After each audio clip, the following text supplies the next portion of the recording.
친엄마도 아닌데 진짜로 재산 줄 것 같아? 며느리 유라의 독한 속삭임이 도윤의 마음을 서서히 물들였습니다. 지금은 웃으면서 도와주지만 결국 건물은 당신 이름이 아니잖아. 30년 전 비 오던 날 보육원에서 거둔 아들을 위해 평생을 바친 정이. 하지만 며느리의 달콤한 유혹에 넘어간 아들이 저지른 배신은 상상을 초월했습니다. 그날 정희는 오래전부터 만일을 위해 준비해둔 서류 한 장을 조용히 꺼내들었습니다. 15억 재산과 30년 모정, 과연 무엇이 남게 될까요? 오늘의 사연 시작합니다. 무료 구독 버튼 눌러주세요. 비가 억수로 쏟아지던 그날을 정희는 평생 잊을 수 없었어요. 35년 전 남편의 사업이 한순간에 무너지면서 모든 것을 잃었던 그 절망적인 날이었죠. 빚더미에 짓눌린 남편은 미안하다는 말 한마디만 남기고 집을 나갔어요. 그 후로 연락조차 되지 않았죠. 정희는 온몸이 젖도록 비를 맞으며 거리를 헤맸어요. 갈 곳도 없고 기댈 사람도 없었죠. 주머니엔 1,000원짜리 몇 장이 전부였어요. 이제 어떻게 살아야 하나. 정희는 중얼거리며 무작정 걸었어요. 발걸음이 자연스럽게 보육원 쪽으로 향했죠. 아이가 없었던 자신에게 아이들 목소리라도 들리면 위로가 될 것 같았거든요. 그런데 보육원 정문 앞에서 작은 울음소리가 들렸어요. 정희가 고개를 돌리자 담벼락 모서리에 쪼그리고 앉은 아이가 보였어요. 5살 정도로 보이는 남자아이였죠. 비에 흠뻑 젖은 채로 혼자 울고 있었어요. 정희의 마음이 저려왔어요. 자신처럼 세상에 홀로 버려진 것 같은 아이의 모습이었거든요. 얘야. 정희가 다가가자 아이는 눈물로 범벅된 얼굴을 들었어요. 가슴에는 도윤이라고 적힌 작은 이름표가 달려 있었죠. 엄마는 어디 있니? 엄마가 안 와요. 여기서 기다리라고 했는데. 아이의 목소리가 떨렸어요. 정희는 가슴이 미어지는 것 같았어요. 자신도 지금 당장 어디로 가야 할지 모르는 상황인데 이 작은 아이는 더 절망적이겠구나 싶었거든요. 언제부터 여기 있었니? 아침부터요. 배고파요. 아이가 작게 말했어요. 정희는 주머니에서 마지막 1,000원을 꺼냈어요. 근처 편의점에서 우유 한 개와 빵을 사왔죠. 자, 이거 먹어. 정희가 우유를 따서 건네자 아이는 두 손으로 받아들었어요. 꿀꺽꿀꺽 마시는 모습이 얼마나 애처로웠는지 몰라요. 고맙습니다. 아이가 작게 인사했어요. 그 순간 정희의 마음속에서 뭔가 울컥했어요. 이렇게 예의 바른 아이를 누가 버렸을까 싶었거든요. 정희는 보육원 안으로 들어갔어요. 접수실에서 직원이 고개를 들었죠. 무슨 일로 오셨어요? 밖에 있던 도윤이라는 아이. 그 아이는 왜 혼자 있어요? 직원이 한숨을 쉬었어요. 어머니가 사흘 전에 데려다 놓고 가셨어요. 잠깐만 기다리라고 하면서요. 그런데 연락이 안 되네요. 그럼 그 아이는 이제 어떻게 되는 건가요? 보호소로 보내야죠. 다른 방법이 없어요. 정희는 가슴이 답답했어요. 자신과 똑같은 처지의 아이였거든요. 버려지고 외롭고 갈 곳 없는 아이 말이에요. 입양 신청서 주세요. 네. 직원이 놀란 표정을 지었어요. 그 아이 제가 키우고 싶어요. 그런데 입양은 절차가 복잡하고 경제적 능력이나 주거 환경을 먼저. 저도 지금 가진 건 없어요. 하지만 그 아이랑 같이 살아갈 거예요. 정희의 목소리에 굳은 의지가 담겨 있었어요. 직원이 망설이다가 서류를 꺼내 주었죠. 정말 신중하게 생각하세요. 아이를 키운다는 건. 저도 지금 아이처럼 갈 곳이 없어요. 그러니까 같이 살면 되잖아요. 정희는 펜을 들어 서류에 이름을 적기 시작했어요. 손이 떨렸지만 정성스럽게 한 글자씩 썼죠.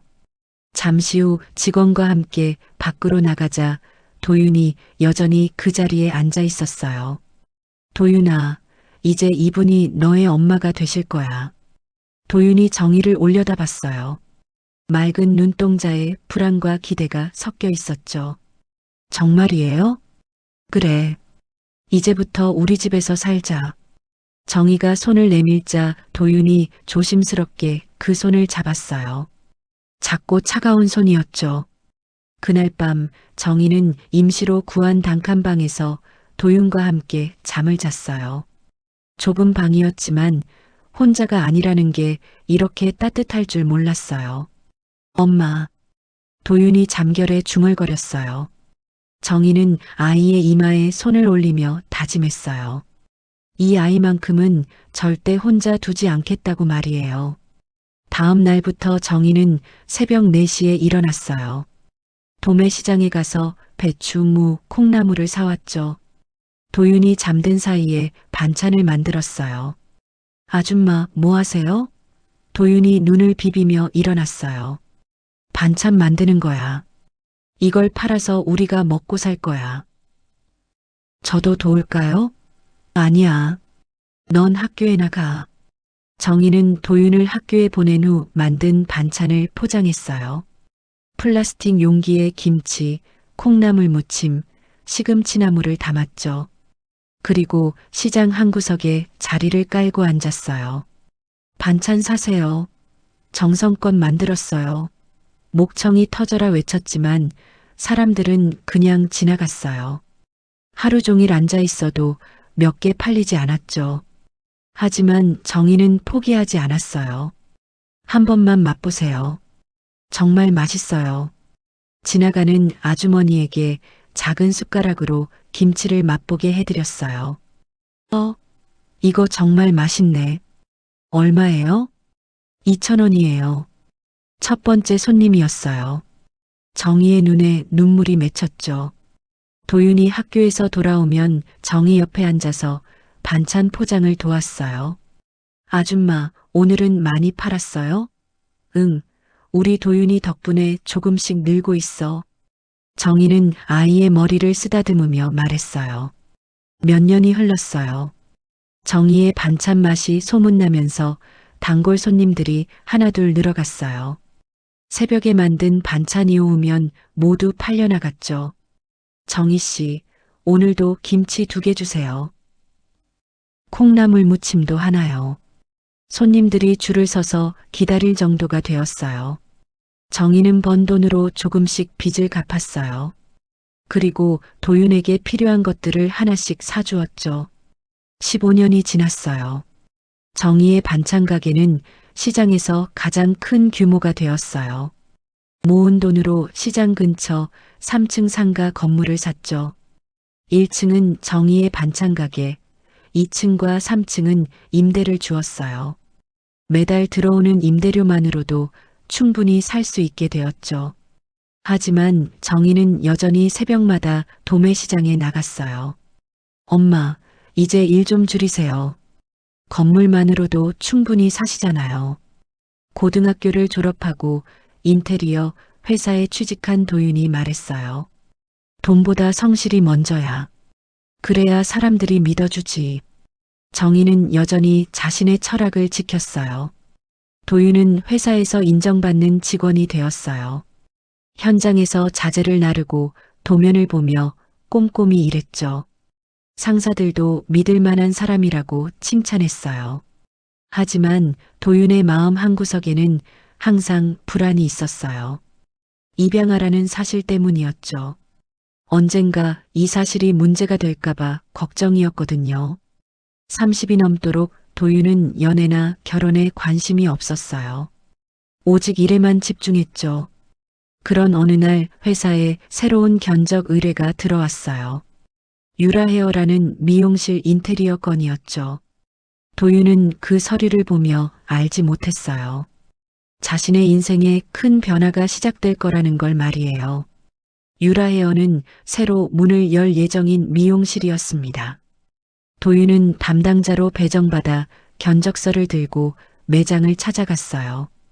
아직 공사가 시작되지 않은 텅 빈 공간이 그를 맞이했죠. 안녕하세요. 인테리어 담당 윤도윤입니다. 단정한 옷차림의 여성이 미소를 지으며 다가왔어요. 안녕하세요. 유라예요. 손님들이 편하게 머무는 공간으로 만들고 싶어요. 유라는 차분한 목소리로 자신의 구상을 설명했습니다. 도윤은 그 모습에서 꿈을 향한 진정성을 느꼈어요. 공사가 시작되자 유라는 거의 매일 현장에 나타났죠. 다른 고객들과 달리 작은 디테일까지 꼼꼼히 살펴봤습니다. 도윤은 유라의 세심함에 점점 호감을 느꼈어요. 어느 날 비가 억수로 내렸습니다. 도윤은 마감 작업 때문에 늦게까지 현장에 남아 있었어요. 다른 작업자들은 모두 퇴근한 상태였죠. 아직 계셨네요. 유라가 우산을 털며 들어왔습니다. 손에는 따뜻한 커피 2잔이 들려 있었어요. 이런 날씨에 고생이 많으세요. 유라가 커피를 건네는 순간 도윤의 가슴이 따뜻해졌습니다. 누군가 자신을 이렇게 신경 써주는 게 언제적인지 기억도 나지 않았거든요. 그날 이후 두 사람은 자연스럽게 연락을 주고받기 시작했어요. 공사가 끝난 후에도 유지보수를 핑계로 만남이 계속 이어졌죠. 몇 달이 지나면서 두 사람의 관계는 연인으로 발전했습니다. 함께 식사도 하고 주말에 영화도 보러 갔어요. 도윤은 어느새 유라의 일상을 신경 쓰기 시작했죠. 1년이 지났을 때 도윤은 마음을 정했어요. 이제 어머니에게 이야기해야 할 때라고 생각했거든요. 저녁 식사 후 도윤이 조심스럽게 말을 꺼냈습니다. 엄마, 할 말이 있어요. 정희는 설거지를 하던 손을 멈췄어요. 좋은 사람을 만나고 있어요. 정희의 눈이 조금 놀란 듯 커졌습니다. 30이 넘도록 연애에 관심 없던 아들이 처음으로 여자 이야기를 하는 거였거든요. 그래, 어떤 사람인데? 미용실을 운영하는 분이에요. 일도 열심히 하시고 성격도 좋으시고. 도윤이 수줍게 설명했어요. 정희는 잠시 침묵했습니다.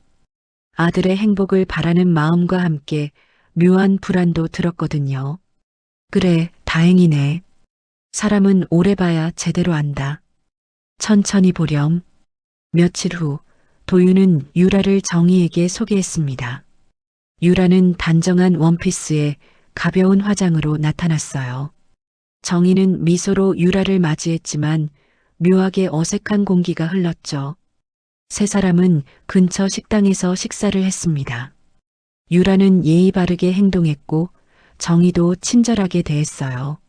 하지만 정희는 조용히 유라를 관찰하고 있었죠. 어머니, 상가 직접 관리하신다면서요? 대단하세요. 유라가 자연스럽게 재산 이야기를 꺼냈습니다. 정희의 눈빛이 순간 날카로워졌지만 금세 원래대로 돌아왔어요. 그냥 작은 건물 하나 있어요.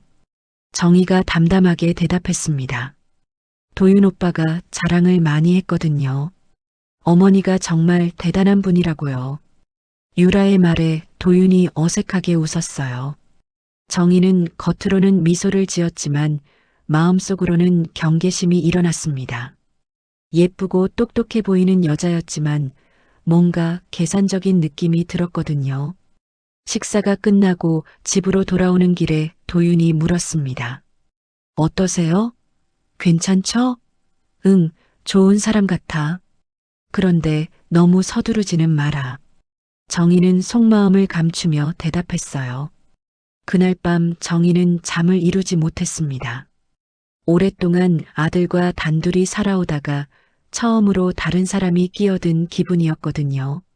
그것도 아들보다 자신의 재산에 더 관심을 보이는 것 같은 사람 말이에요. 정희는 이불을 뒤척이며 생각했어요. 30년 넘게 아들을 키우면서 느낀 적 없던 불안이었죠. 혹시 자신의 걱정이 기우이기를 바랐어요. 하지만 유라의 눈빛에서 본 그 계산적인 느낌이 자꾸만 머릿속을 맴돌았습니다. 정희는 그동안의 경험으로 사람을 보는 눈이 있다고 자부했거든요. 이번만큼은 자신의 직감이 틀렸기를 간절히 바랐어요. 며칠 후 정희는 시장에서 반찬을 포장하며 혼잣말을 중얼거렸습니다. 괜한 걱정일 거야. 하지만 가슴 한편에 들이운 불안은 쉽게 사라지지 않았어요. 정희는 손님에게 반찬을 건네면서도 계속 그 생각에 빠져 있었죠. 그날 저녁 도윤이 퇴근해서 들어왔습니다. 평소보다 기분이 좋아 보였어요. 아들이 행복해하는 모습을 보니 마음이 복잡했거든요. 자신의 직감이 틀리기를 바라면서도 불안한 마음을 지울 수 없었어요. 정희는 설거지를 하면서 중얼거렸습니다. 사람은 오래 봐야 안다고 했으니까. 하지만 이미 그녀의 마음속에는 경고음이 울리기 시작했어요. 모성 본능이 아들에게 다가올 위험을 감지하고 있었거든요. 밖에서는 바람 소리가 들렸습니다. 정희는 창문을 바라보며 마음속으로 기도했어요. 자신의 걱정이 쓸데없는 것이기를 바란다고 말이에요. 하지만 가슴 깊은 곳에서는 이미 불안이 뿌리를 내리고 있었죠. 정희는 그 사실을 애써 외면하려 했지만 쉽지 않았어요. 그날 밤 정희는 오랫동안 잠들지 못했습니다. 아들의 행복을 바라는 마음과 자신을 지켜야 한다는 본능 사이에서 갈등했거든요. 30년 넘게 쌓아온 모든 것을 지켜내야 한다는 생각이 들었어요. 정희는 천장을 바라보며 마음을 다잡았습니다. 앞으로 벌어질 일들을 예상하며 마음의 준비를 하기 시작했어요. 몇 달 후 도윤과 유라는 조용히 혼인신고를 했습니다. 정희는 소식도 듣지 못한 채 뒤늦게 알게 되었어요. 동사무소에서 온 통지서를 보고서야 아들이 결혼했다는 사실을 깨달았죠. 정희는 그 종이를 손에 들고 한참을 서 있었습니다. 가슴이 텅 빈 것 같은 허탈함이 밀려왔어요. 30년 넘게 함께 살아온 아들이 자신을 완전히 배제하고 인생의 중요한 결정을 한 거였거든요. 그날 저녁 도윤이 퇴근해서 들어왔어요. 엄마, 할 말이 있어요. 도윤의 표정이 어색했습니다.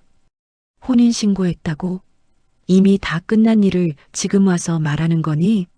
정희의 목소리에 서운함이 배어 있었어요. 죄송해요. 너무 급하게 진행되어서. 급하게? 아들 결혼식에 어머니가 필요 없을 만큼 급한 일이 있었니? 도윤은 고개를 숙였습니다. 유라가 조용히 하자고 해서 그렇게 된 거였지만 어머니에게 그렇게 말하기는 어려웠어요. 결혼 후 유라는 헤어샵을 계속 운영하겠다며 일을 이어갔어요. 도윤도 회사와 현장을 병행했죠. 겉으로 보기에는 평범한 신혼부부 같았습니다. 하지만 신혼 초기부터 유라는 정희의 상가 관리 이야기를 자주 꺼냈어요.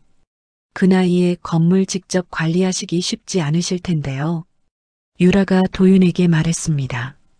어머니 혼자서 세입자들 관리하시고 계약서도 챙기시고 정말 대단하세요. 그 말이 정희의 귓가에 오래 남았어요. 겉으로는 걱정하는 것 같았지만 뭔가 다른 의도가 숨어 있는 것 같았거든요. 며칠 후 유라는 도윤에게 제안했습니다. 어머니 일 좀 도와드리면 좋겠어. 장부 정리 같은 것도 우리가 할 수 있잖아. 도윤은 말없이 웃으며 넘겼어요. 하지만 정희는 그 말을 들었고 눈빛만으로도 유라의 의도를 읽었습니다. 어느 날 정희가 정기 검진을 위해 병원에 간 사이였어요. 유라는 도윤이 회사에 간 틈을 타서 정희의 집을 방문했죠. 어머니 계세요? 대답이 없자 유라는 조심스럽게 현관문을 열었습니다. 여분 열쇠를 도윤에게서 받아뒀거든요. 유라는 거실을 둘러보다가 구석에 있는 서류함을 발견했어요. 잠금 장치가 되어 있었지만 간단한 번호 자물쇠였죠. 몇 가지 숫자를 시도한 끝에 자물쇠가 열렸습니다. 서류함 안에는 상가 등기부등본과 임대차 계약서들이 정리되어 있었어요. 담보대출 내역과 통장 사본까지 들어 있었죠. 유라는 눈이 번뜩했습니다. 유라는 조용히 휴대폰을 꺼내 서류들을 하나씩 찍기 시작했어요. 등기부등본에는 15억이라는 공시지가가 적혀 있었죠. 임대차 계약서에는 매월 들어오는 임대료가 상세히 기록되어 있었습니다. 이 정도 규모였구나. 유라가 작게 중얼거렸어요. 서류 촬영을 마친 유라는 모든 것을 다시 제자리에 정리했습니다. 아무 일 없었다는 듯 자물쇠도 원래대로 잠갔어요. 그리고 조용히 집을 나갔죠. 며칠 후 정희는 시장에서 일하던 중 휴대폰으로 문자 알림을 받았습니다. 은행에서 온 메시지였어요. 대출 상담 문의 접수 완료. 정희는 손에 들고 있던 장바구니를 떨어뜨릴 뻔했어요. 자신은 대출 상담을 신청한 적이 없었거든요. 이게 뭐지? 정희가 중얼거리며 은행 번호로 전화를 걸었습니다. 고객님께서 어제 인터넷으로 상담 신청을 하셨는데요. 제가 언제 그런 신청을 했나요? 윤도윤 고객님 명의로 접수되었습니다. 전화를 끊은 정희의 온몸에 싸늘한 기운이 흘렀어요. 아들이 자신 몰래 뭔가를 하고 있다는 직감이 들었거든요.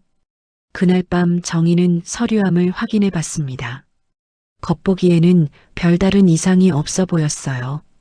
하지만 서류 배치가 미묘하게 달라져 있었죠. 정희는 오랫동안 이 서류들을 관리해왔기 때문에 작은 변화도 눈치챌 수 있었습니다. 누군가 이 서류들을 본 게 분명했어요. 설마. 정희의 머릿속에 유라의 얼굴이 떠올랐습니다.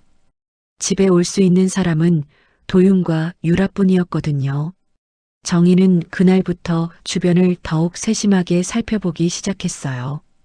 유라가 집에 올 때마다 하는 행동들, 도윤과 나누는 대화들을 주의에 깊게 들었죠.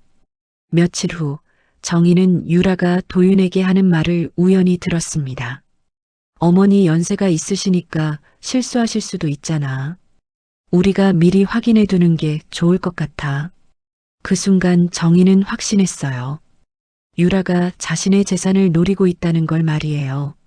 정희는 가슴이 답답했습니다. 30년 넘게 정성스럽게 키운 아들이 이제 자신을 거래의 대상으로 보고 있는 것 같았거든요. 그것도 며느리의 부추김에 넘어가서 말이에요. 그날 밤 정희는 오래된 금고를 열어 중요한 서류들을 꺼냈습니다. 등기부 원본과 통장들을 다시 한번 확인했어요. 그리고 모든 것을 새로운 곳에 보관하기로 마음먹었죠. 정희는 서류들을 다시 봉인하며 새 비밀번호를 걸었습니다. 이제부터는 더욱 조심해야겠다고 다짐했어요. 이튿날 아침 유라가 세입자에게 전화를 걸었습니다. 앞으로는 제게 직접 연락 주셔도 될 것 같아요. 어머니가 연세가 있으시다 보니까. 그 전화를 받은 세입자가 정희에게 확인차 연락을 했어요. 사모님, 며느리분이 앞으로 자기가 관리하신다고 하시던데요. 정희는 그 말을 듣고 손이 떨렸습니다. 이제 시작이구나 싶었거든요. 정희는 전화를 끊고 깊은 숨을 들이쉬었어요. 자신이 평생 쌓아온 모든 것을 지켜내야 한다는 생각이 들었죠. 이제 더 이상 가만히 있을 수는 없겠구나. 정희가 중얼거렸습니다. 그날부터 정희와 유라 사이에는 보이지 않는 전쟁이 시작되었어요. 겉으로는 평범한 시어머니와 며느리였지만 속으로는 서로를 견제하고 있었죠. 정희는 앞으로 어떤 일이 벌어질지 예감했습니다. 하지만 물러설 생각은 없었어요. 자신이 피땀 흘려 만든 것들을 지켜내겠다고 다짐했거든요. 결혼 후 몇 달이 지나자 유라는 헤어샵보다 시댁일을 더 자주 입에 올렸습니다. 미용실 운영 이야기는 점점 줄어들고 정희의 상가 관리에 대한 관심만 늘어났어요. 매번 만날 때마다 같은 말을 반복했죠. 정희는 그런 유라의 변화를 날카롭게 관찰하고 있었습니다. 어머니 혼자 건물 관리하시기 힘들지 않으세요? 그 말이 습관처럼 반복됐어요. 정희는 겉으로는 웃어넘겼지만 속으로는 이 며느리가 자신을 계산 중이라는 걸 느꼈습니다. 유라의 관심이 점점 노골적으로 재산 쪽으로 기울고 있었거든요. 어느 날 유라는 도윤과 함께 정희를 찾아왔어요. 평소보다 더 정중한 태도로 대화를 시작했습니다. 어머니, 세입자 중에 제 고객이 있더라고요. 유라가 자연스럽게 상가 이야기를 꺼냈습니다. 그래, 누구인데?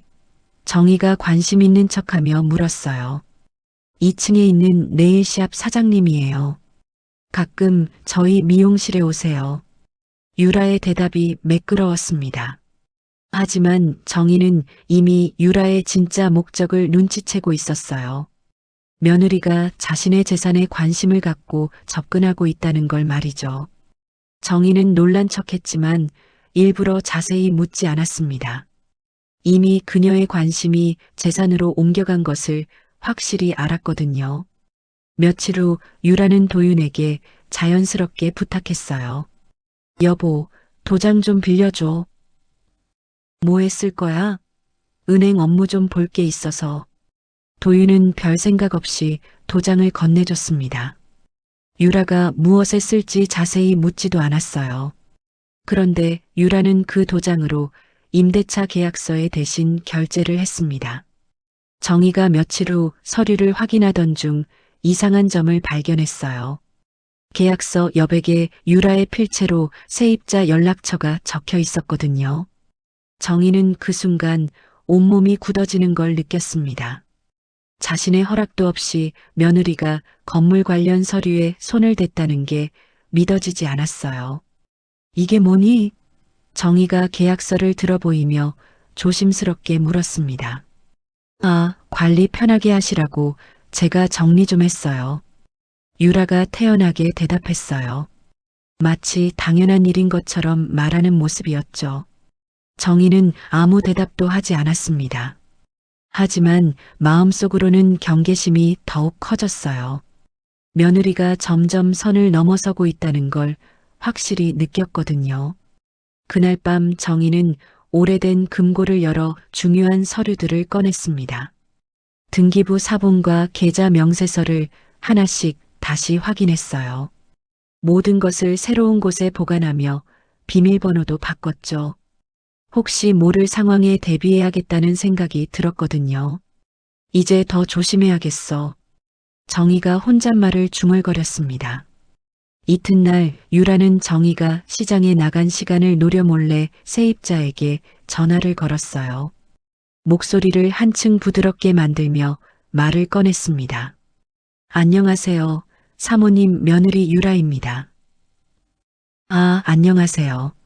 세입자가 의아해하며 대답했어요. 앞으로는 저한테 직접 연락하셔도 될 것 같아요. 어머니가 연세가 있으시다 보니까 실수하실 수도 있고요. 아, 그런가요? 그럼 앞으로는 유라 씨한테 연락드릴게요. 유라는 만족스러운 표정을 지었습니다. 계획대로 진행되고 있었거든요. 하지만 그 말을 들은 세입자는 뭔가 이상하다는 생각에 정희에게 확인차 전화를 했어요. 정희가 시장에서 반찬을 포장하고 있을 때 전화가 걸려왔습니다. 사모님, 며느리분이 앞으로 자기가 관리한다고 하시던데요. 정희는 그 전화를 받고 처음으로 손이 떨렸어요. 드디어 시작되었구나 싶었습니다. 유라가 본격적으로 자신의 영역을 침범하기 시작한 거였죠. 아니에요. 제가 계속 관리할 겁니다. 정희가 단호하게 대답했어요. 아, 그러시군요. 알겠습니다. 전화를 끊은 정희는 혼잣말을 중얼거렸습니다. 이제 시작이구나. 그날 저녁 정희는 도윤을 따로 불렀어요. 평소보다 훨씬 진지한 표정이었습니다. 도윤아, 잠깐 이야기 좀 하자. 무슨 일이세요, 어머니? 도윤이 의아해하며 다가왔어요. 유라가 세입자들한테 연락했다던데 정희의 목소리에 날이 서 있었습니다. 평소 온화한 어머니와는 다른 모습이었어요. 그게 어머니 일 도와드리려고 한 것 같아요. 도윤의 표정이 어색해졌어요. 내가 도움 요청한 적 있니? 그건 아니지만 좋은 뜻으로 한 거 아닐까요? 좋은 뜻이라고? 내 허락도 없이? 정희의 눈빛이 날카로워졌습니다. 30년 넘게 아들을 키우면서 이렇게 화를 낸 적이 별로 없었어요. 도윤은 더 이상 변명할 말이 없었습니다. 어머니의 화난 모습을 보니 심각성을 깨달았거든요. 앞으로 내 일에 유라가 개입하지 않았으면 좋겠어. 정희가 분명하게 말했습니다. 며칠 후 정희는 은행에서 예상치 못한 문자를 받았어요. 대출 한도 조회 내역에 대한 안내 메시지였습니다. 자신이 그런 조회를 한 적이 전혀 없었는데 말이죠. 정희의 얼굴이 순식간에 굳어졌어요. 급히 은행에 전화를 걸어 확인했습니다. 제가 언제 대출 한도 조회를 했나요? 윤도윤 고객님 명의로 어제 인터넷으로 조회하셨는데요. 은행 직원의 대답에 정희는 말을 잃었어요. 제가 그런 적 없습니다. 혹시 가족분이 하셨을 수도 있겠네요. 전화를 끊은 정희는 분노가 치밀어 올랐습니다. 누군가 자신의 재산을 담보로 대출 가능성을 타진하고 있었거든요. 그 누군가가 누구인지는 뻔했어요. 그날 저녁 정희는 도윤을 다시 불렀습니다. 이번에는 더욱 심각한 표정이었어요.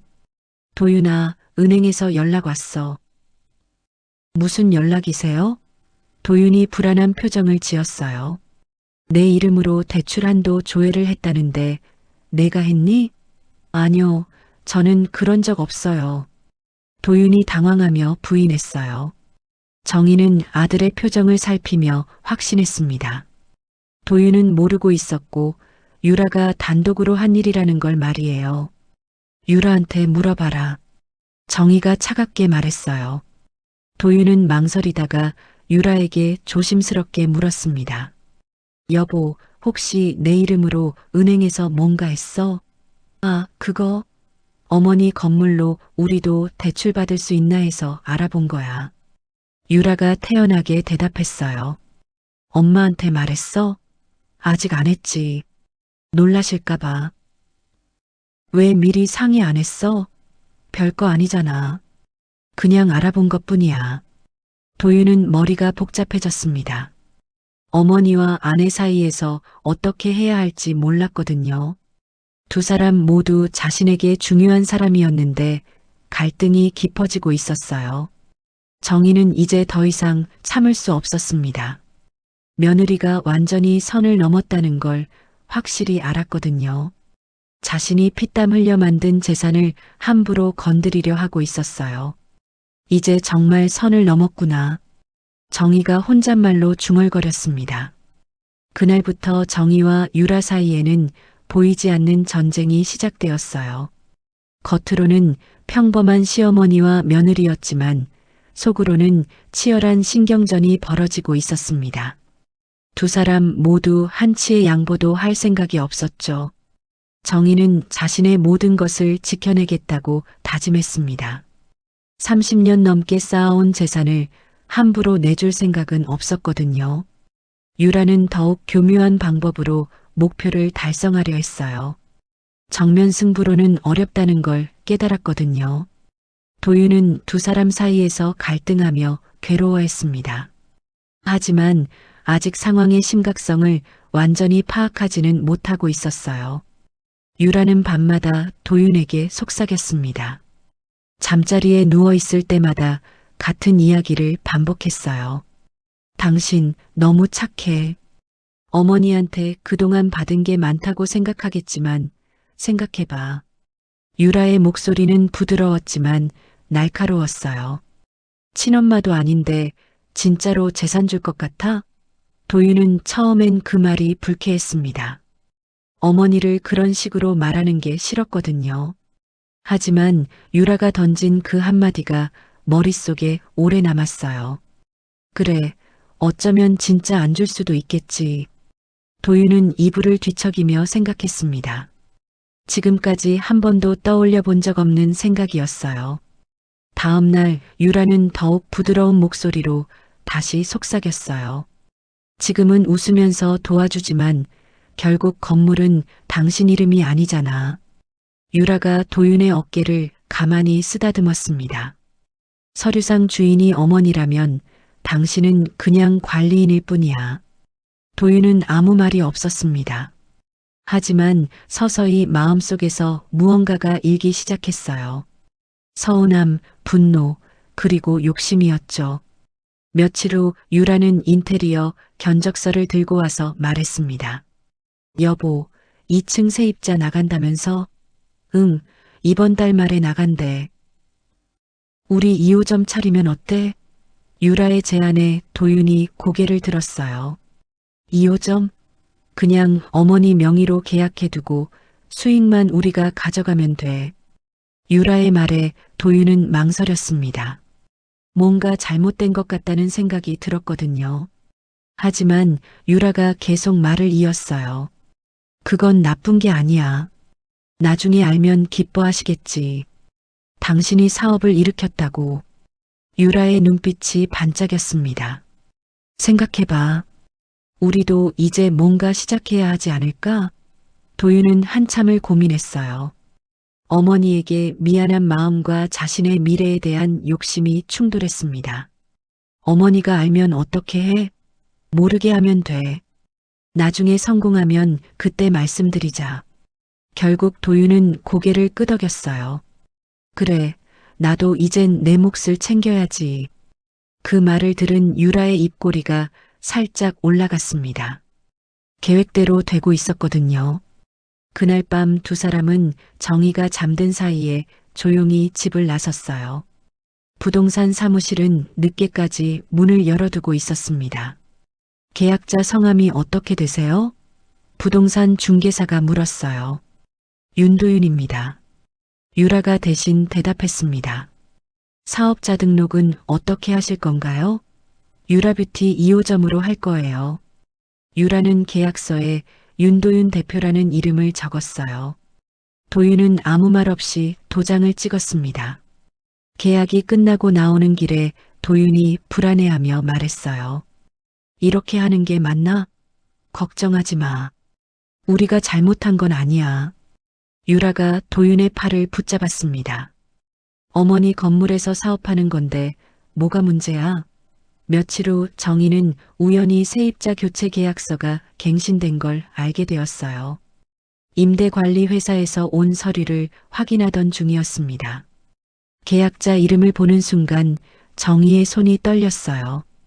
유라뷰티 2호점, 임대인은 윤도윤. 정희는 그 서류를 보고 온몸이 차갑게 식는 걸 느꼈습니다. 자신의 허락도 없이 아들이 건물에서 사업을 시작한 거였거든요. 이게 뭐야? 정희는 서류를 다시 한번 확인했어요. 분명히 도윤의 이름과 도장이 찍혀 있었습니다. 그날 밤 정희는 아들을 기다렸습니다. 평소보다 늦게 들어온 도윤에게 조용히 물었어요. 내가 너한테 건물 관리 맡긴 적 있니? 도윤은 시선을 피하며 대답했습니다. 이게 뭐니? 정희가 계약서를 내밀었어요. 도윤의 얼굴이 창백해졌습니다. 들킬 줄 몰랐는데 어머니가 알아버린 거였어요. 어머니가 결국 다 제게 주실 거잖아요. 도윤이 작은 목소리로 말했습니다.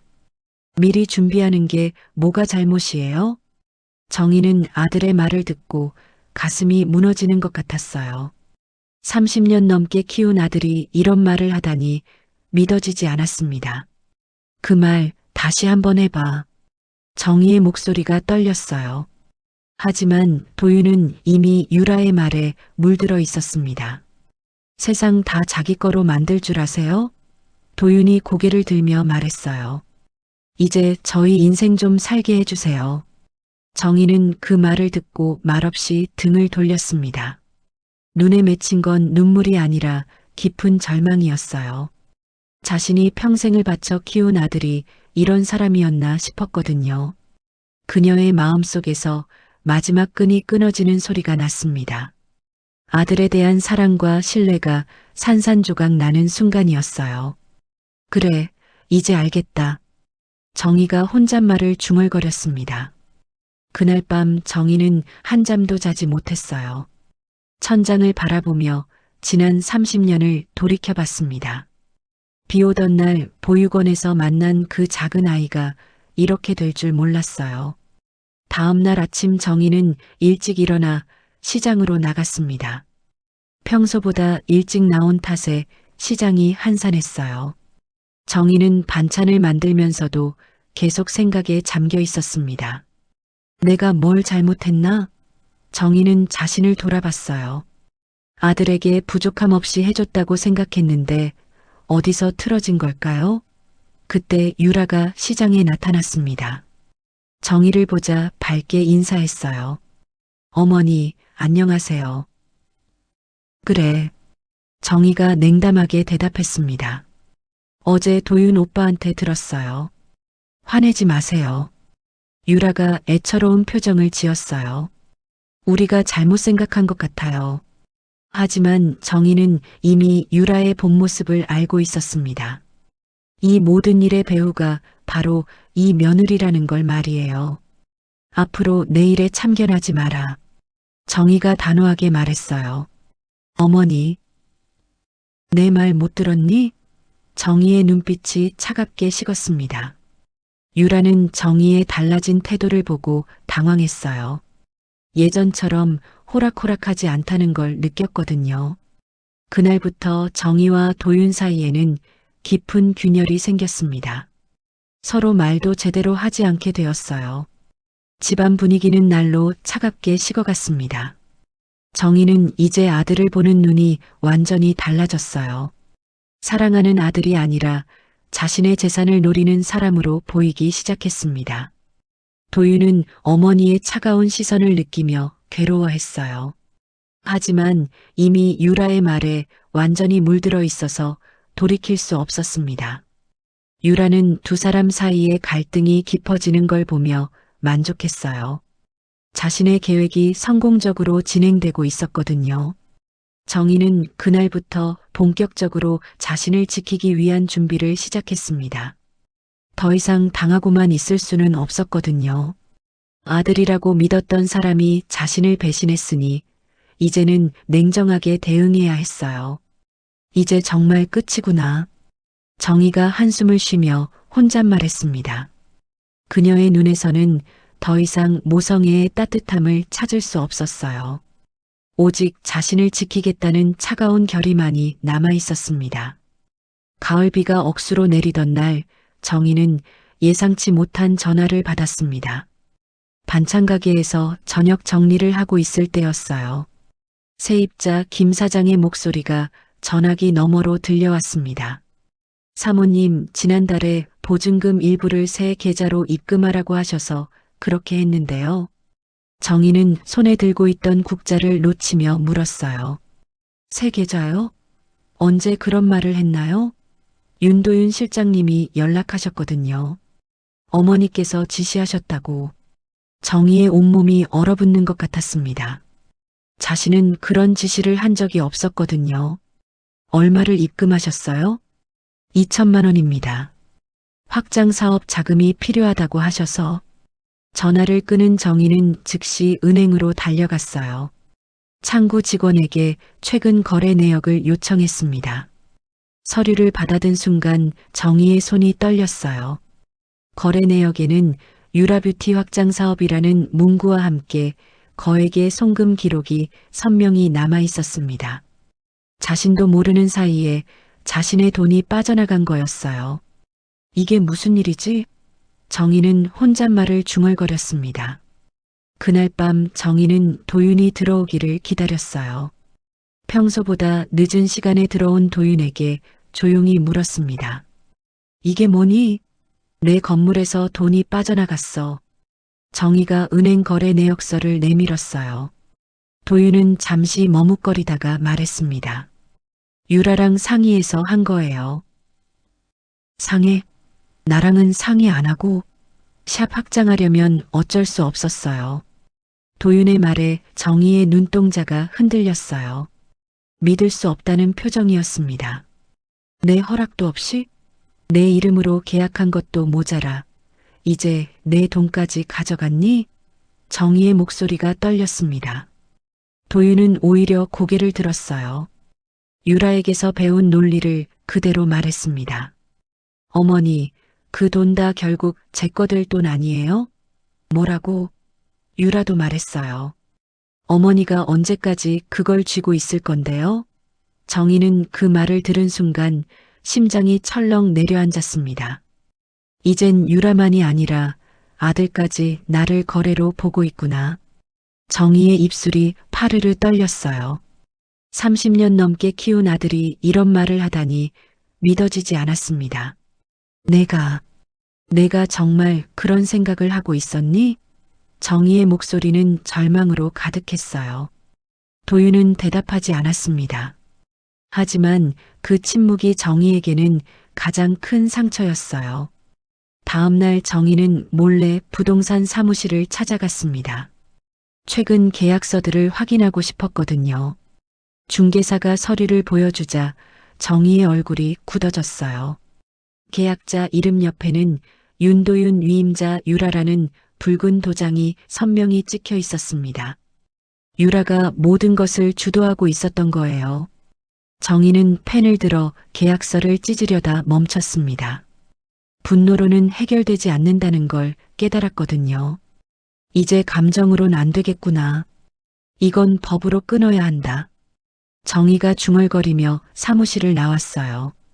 그날 밤 도윤은 유라와 함께 술을 마시며 말했습니다. 이제 어머니도 알아차렸어. 별거 아니야. 어차피 곧 내 이름으로 다 바뀔 거니까. 유라가 술잔을 들며 웃었어요. 근데 신경 안 써. 이미 우리가 다 장악했잖아. 그래, 이제야 좀 남자답네. 유라가 도윤의 어깨를 두드렸습니다. 두 사람은 자신들의 승리를 확신하고 있었어요. 정희가 어떤 대응을 할지 전혀 예상하지 못했습니다. 새벽이 되어서야 정희는 가게 금고를 열었어요. 손이 떨리면서도 차분하게 통장을 모두 꺼냈습니다. 상가명의 임대계약서, 보증금 내역, 그리고 입양 서류까지 하나씩 정리하며 정희는 중얼거렸습니다. 이제 그 아이는 내 아들이 아니다. 정희의 목소리에 더 이상 모성애는 남아있지 않았어요. 내 피는 아니었으니까 미련도 없어야지. 정희는 마지막으로 금고 안쪽에서 입양 해제 신청서를 꺼내 조용히 올려두었습니다.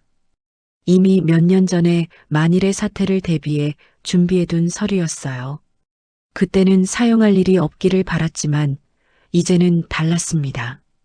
빗소리가 점점 거세졌어요.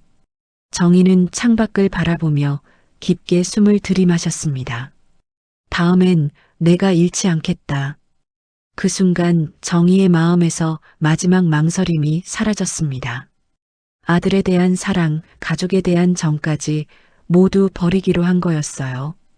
정희는 서류를 정리하면서 지난 30년을 돌이켜봤습니다.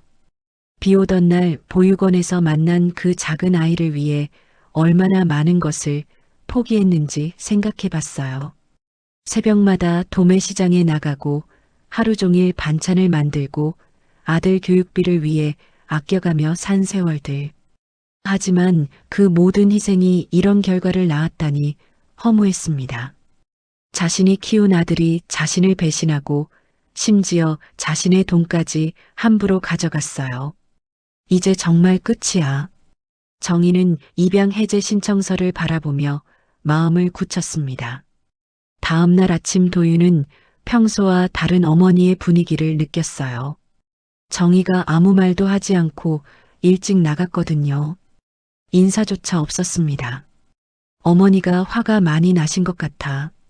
도윤이 유라에게 말했어요. 괜찮아. 시간이 지나면 이해하실 거야. 유라가 태연하게 대답했습니다. 우리가 잘못한 게 아니잖아. 미리 준비한 것뿐이야. 하지만 도윤의 마음 한구석에는 불안이 자리 잡고 있었어요. 어머니의 표정이 예전과 완전히 달랐거든요. 그날 오후 정희는 법무사 사무실을 찾아갔습니다. 오래 거래해온 민석 법무사가 반갑게 맞이했어요. 어떤 일로 오셨어요? 입양 해제 절차를 진행하고 싶어요. 민석이 깜짝 놀라며 물었습니다. 도윤 씨와요? 무슨 일이 있으셨나요? 자세한 얘기는 나중에 하고 절차부터 알려주세요. 정의의 단호한 태도에 민석은 더 이상 묻지 않았어요. 하지만 마음이 무거웠습니다. 신중하게 생각해 보세요. 한번 진행하면 되돌리기 어려워요. 이미 결정했어요. 정의가 분명하게 말했습니다. 그날 저녁 정의는 집에 들어와 도윤을 기다렸어요. 마지막으로 아들에게 기회를 주고 싶었습니다.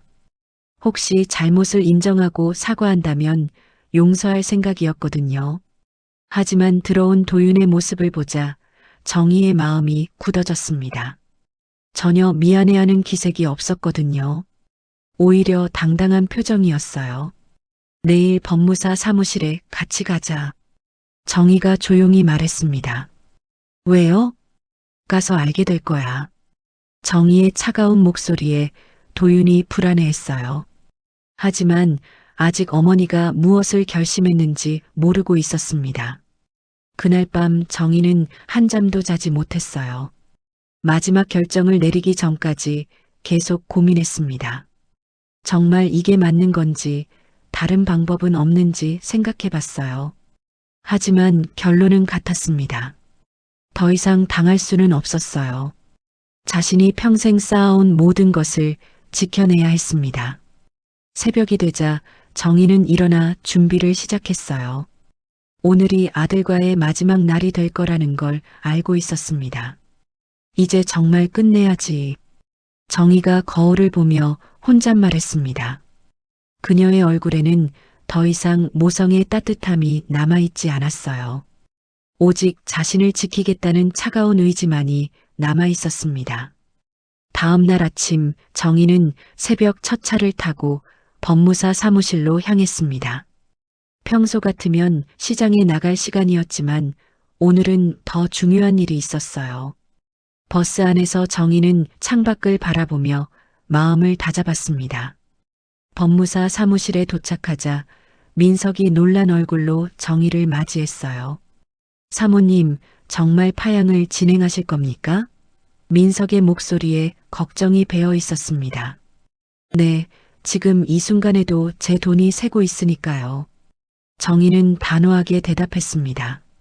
어제까지만 해도 마지막 망설임이 있었지만 이제는 확신에 찬 모습이었어요. 정의는 미리 준비해온 서류들을 꺼냈습니다. 입양해제 신청서와 재산신탁해지서를 한꺼번에 민석에게 건넸어요. 이것들도 함께 처리해 주세요. 민석이 서류들을 살펴보더니 깜짝 놀랐습니다. 모든 서류가 완벽하게 준비되어 있었거든요. 언제부터 준비하고 계셨어요? 몇 년 전부터요.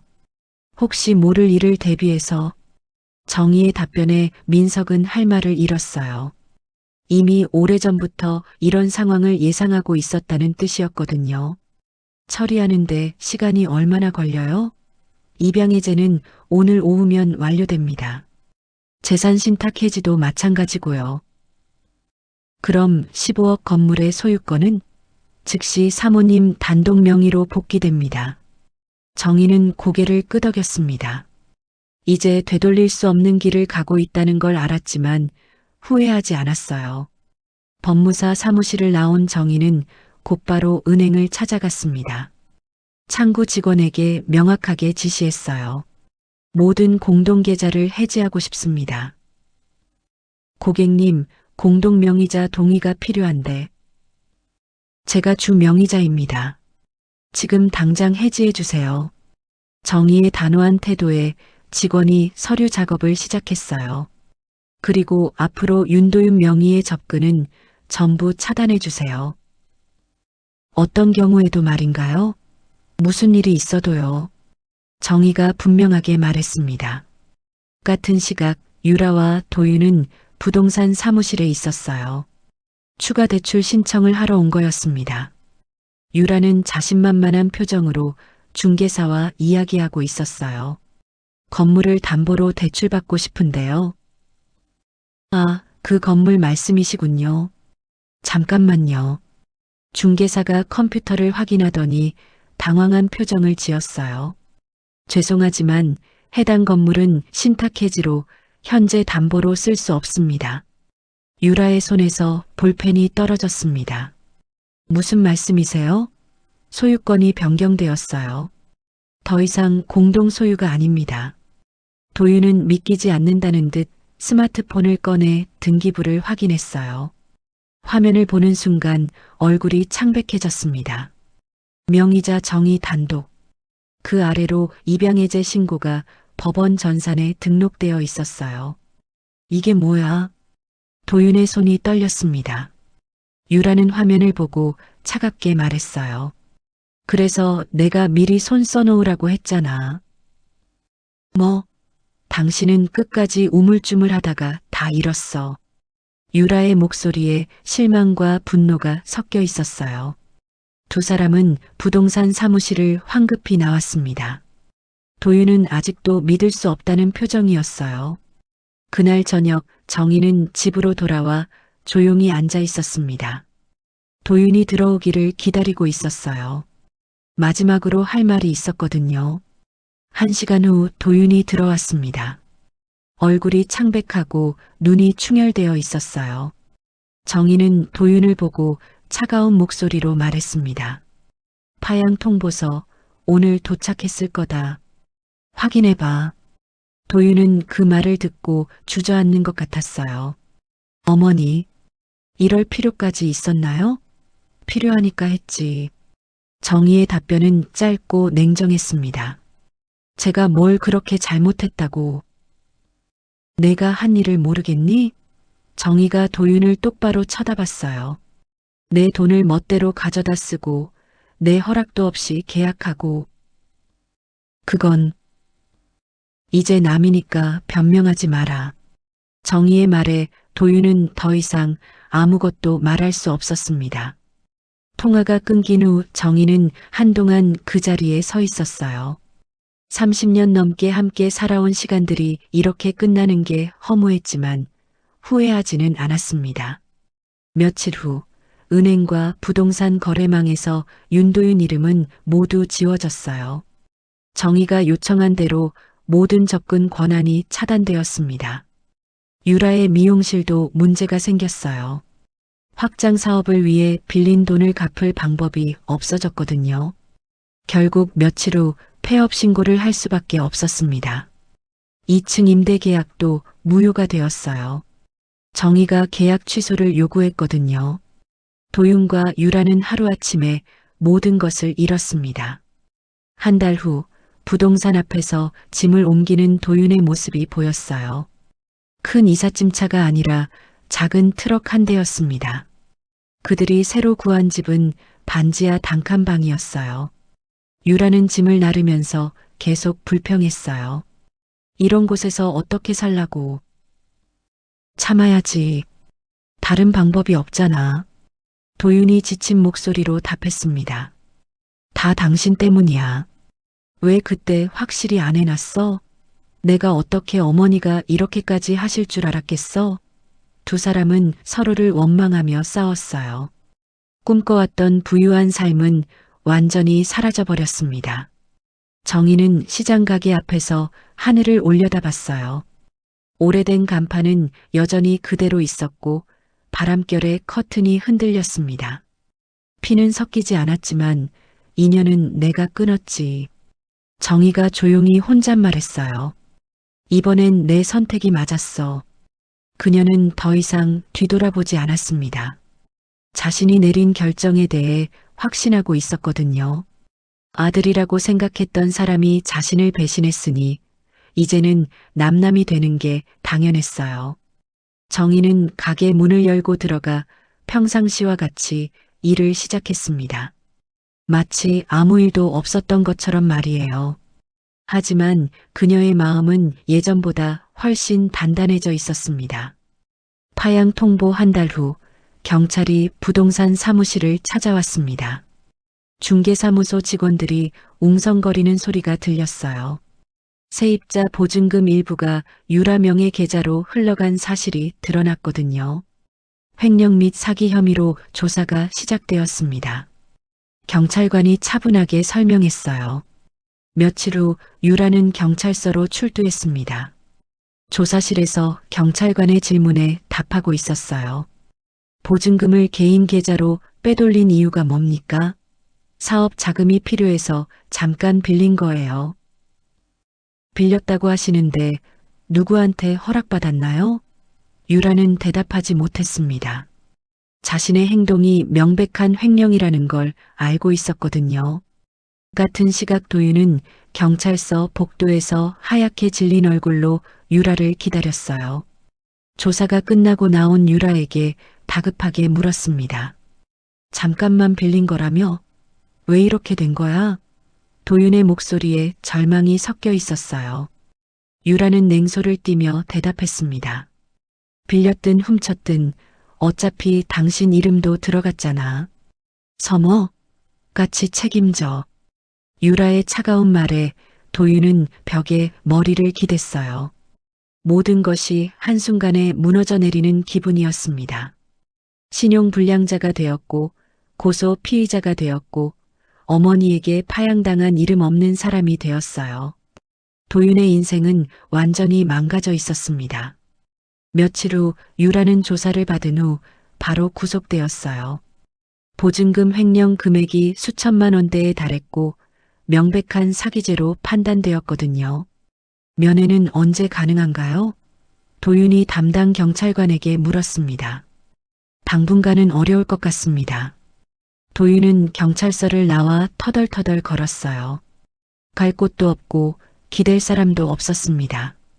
며칠 후 언론에 작은 기사가 실렸어요. 상가명의 도용 부부 보증금 횡령으로 구속이라는 제목이었습니다. 도윤과 유라의 이름이 신문에 나왔어요. 정희는 그 기사를 시장 포장지 사이에서 우연히 보았습니다.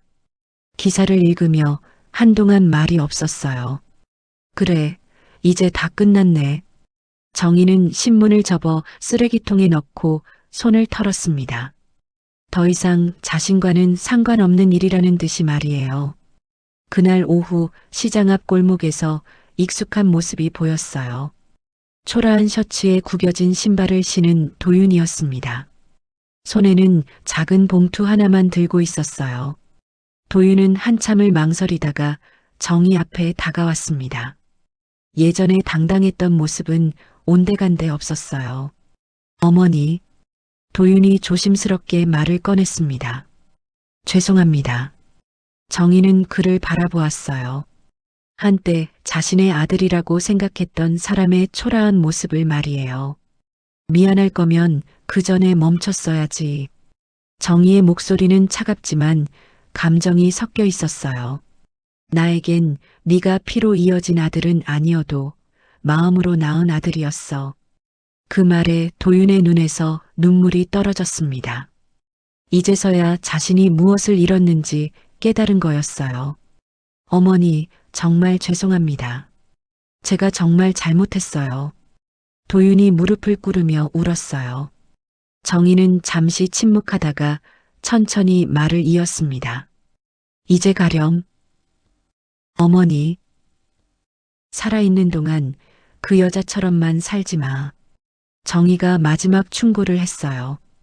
그리고 돌아서서 가게 셔터를 내리기 시작했습니다. 더 이상 할 말이 없다는 뜻이었어요.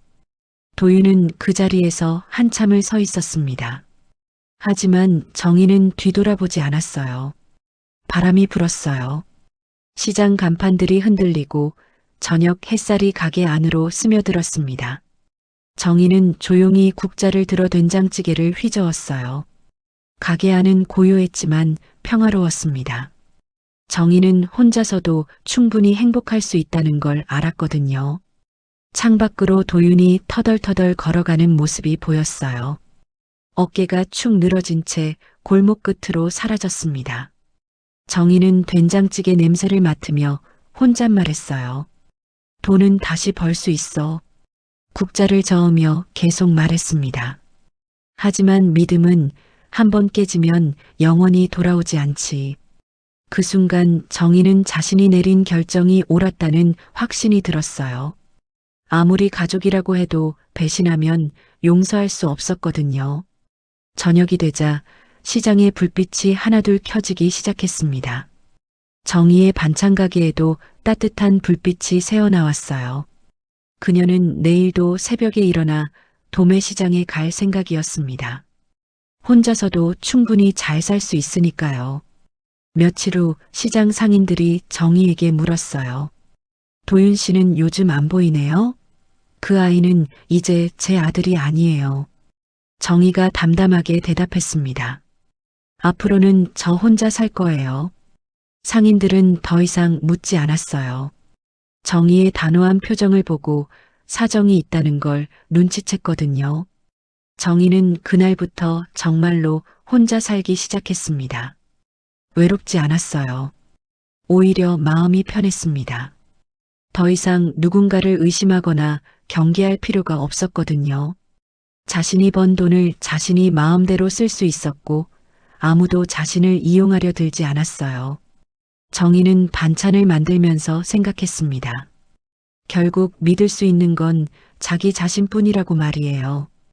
피는 물보다 진하다고 하지만 때로는 물보다 더 차가워질 수도 있다는 걸 배웠어요.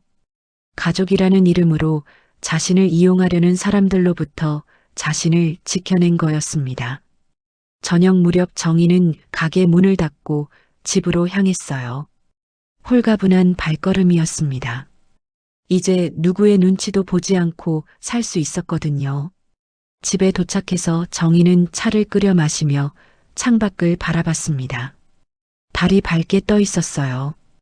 혼자 보는 달빛도 나쁘지 않았습니다. 정희는 컵을 들며 중얼거렸어요. 이제야 진짜 내 인생을 사는구나. 그녀의 얼굴에는 평온한 미소가 떠올랐습니다. 오랜만에 진심으로 행복한 표정이었어요. 정희는 결국 자신만의 평화를 되찾았습니다. 30년이라는 긴 세월 동안 쌓아온 모정을 버리기까지 얼마나 깊은 상처와 배신이 있었을까요? 가족이라는 이름으로 포장된 이용과 착취 앞에서 정희는 마침내 자신을 지키는 선택을 했습니다. 혈연이 아니더라도 진심으로 사랑했던 아들이었지만 그 사랑이 일방적인 것임을 깨달았을 때의 아픔은 말로 표현할 수 없었을 겁니다. 돈은 다시 벌 수 있지만 한 번 깨진 믿음은 영원히 돌아오지 않는다는 정의의 마지막 말이 오래도록 마음에 남습니다.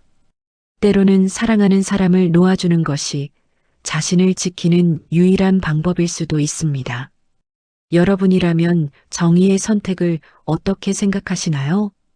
이야기를 끝까지 들어주신 분이 계시다면 잘 들었다고 댓글 하나만 남겨주세요. 감사합니다.